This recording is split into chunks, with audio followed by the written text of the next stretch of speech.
Let's talk about for example, public relations budget that the mayor has. The mayor has a public relations budget annually of over $50 million. Todd Stroger has a public relations budget of $2 million.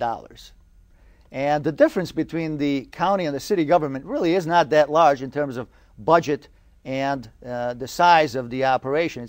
It's twice, the city is twice the size of the county operation. The county budget being about $3 billion, the city budget being about $6 billion. Yet the Mayor Daley, has a public relations budget of $50+ million a year. Todd Stroger has a budget of $2 million per year.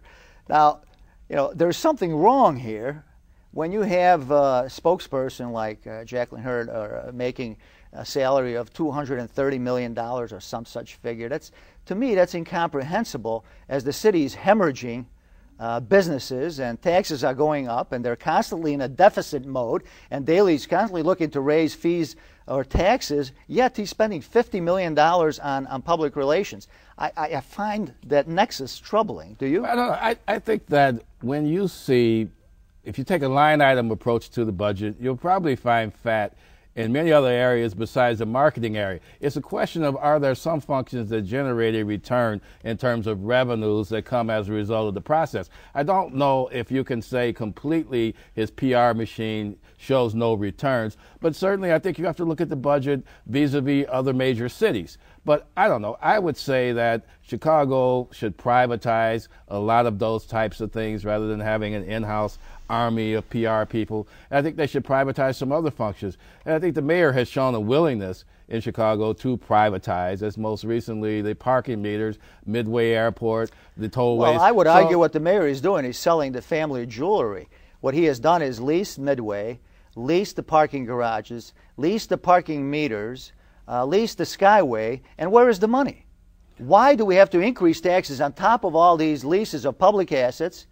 And why do we have this kind of willingness to just sell the family assets, the family jewelry, the furniture, if you will? What are we going to end up with at the end?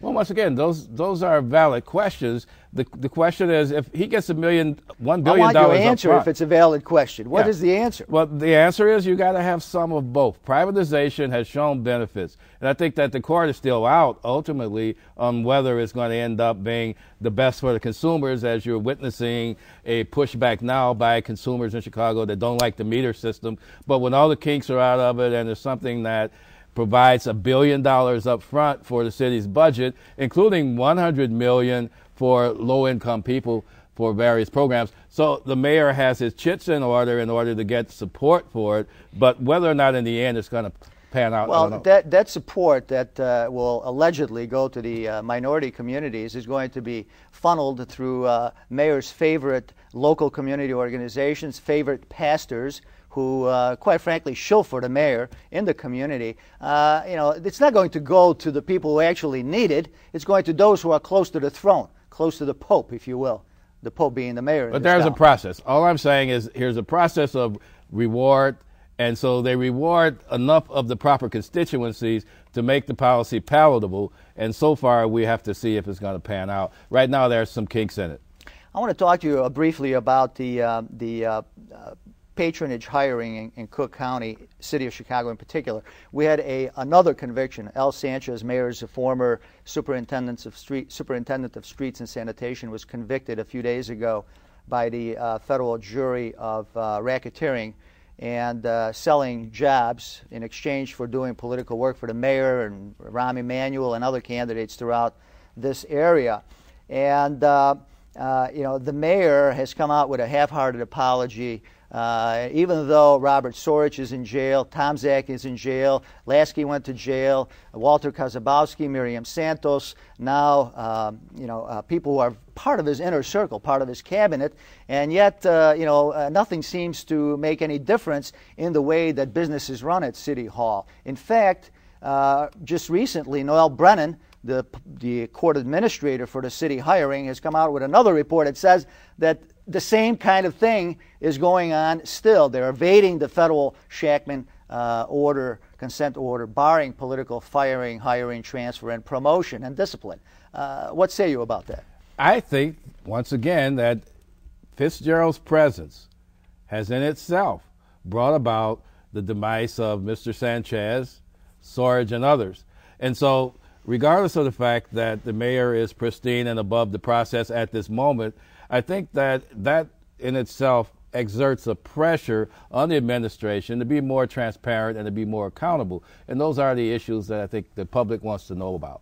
Again, for viewers who want to take a look at some more background information on this, please go to our website, reformcookcounty.com, or call 773-735-1700.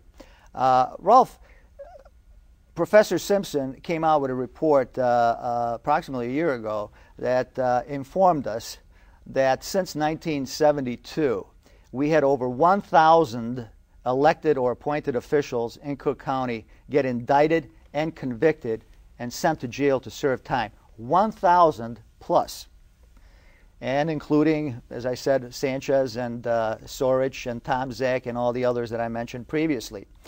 The cost of corruption in terms of the amount of real estate taxes, sales taxes, and other taxes that we have to pay versus the level of services that we get is the problem that makes this, in my view, a community that is not competitive statewide, regionally, on an intrastate basis, as well as on an international level. We can't attract businesses because when businesses from around the country and around the world look at Cook County, Chicago, including whether Olympics should come here, they ask themselves, you know, do we want to engage in this cesspool here, politically and corruption-wise, that is going to exact the kind of financial cost to our business that perhaps in this economic climate we can't sustain?